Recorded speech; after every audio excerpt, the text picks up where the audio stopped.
Subway স্টেশনের ছাদ থেকে পানি চুইয়ে ভিজে যাচ্ছে প্ল্যাটফর্মগুলো এবং যাত্রীরা জমে থাকা পানির উপর দিয়ে হেঁটে যাচ্ছেন। এই চিত্র যুক্তরাষ্ট্রের নিউ ইয়র্ক শহরের। প্রবল বৃষ্টিপাতের নাকাল শহরটির বাসিন্দারা, বিশেষ করে যুক্তরাষ্ট্রের পূর্ব উপকূলে আঘাত হানা ঝড়ের কারণে অব্যাহত বৃষ্টিতে ভুগছেন তারা। প্রবল বৃষ্টিপাতের কারণে শহরটিতে বন্যা হতে পারে বলে সতর্কতা জারি করেছে মার্কিন আবহাওয়া অধিদপ্তর। এদিকে উত্তর ইতালির লোম্বার্ডি শহরে বেড়েছে বন্যার পানি। এই পরিস্থিতিতে নিরাপদে সরিয়ে নেওয়া হয়েছে নিকটবর্তী ক্যাম্প সাইটে থাকা 250 জনকে। এমন পরিস্থিতিতে অরেঞ্জ অ্যালার্ট জারি করেছে ইতালির সিভিল প্রোটেকশন বিভাগ।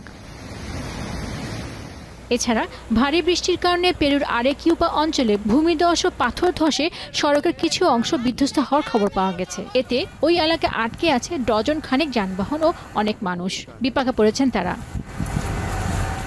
Personas adultas y nosotros necesitamos el apoyo acá donde estamos parados 4 días. Transporte que se preocupen en la presidenta, pero nosotros estamos de hambre, de frío. প্রবল বৃষ্টিপাতের কারণে ব্রাজিল উরুগুয়ে সীমান্ত বরাবর নদীর পানি বেড়ে যাওয়ায় সৃষ্টি হয়েছে বন্যার। এতে গৃহহারা হয়েছেন ব্রাজিলের জাগুয়ারাও শহরের প্রায় 40টি পরিবার। বাসিন্দাদের আশ্রয় দেওয়ার জন্য একটি অস্থায়ী আশ্রয় কেন্দ্র খুলেছে কর্তৃপক্ষ।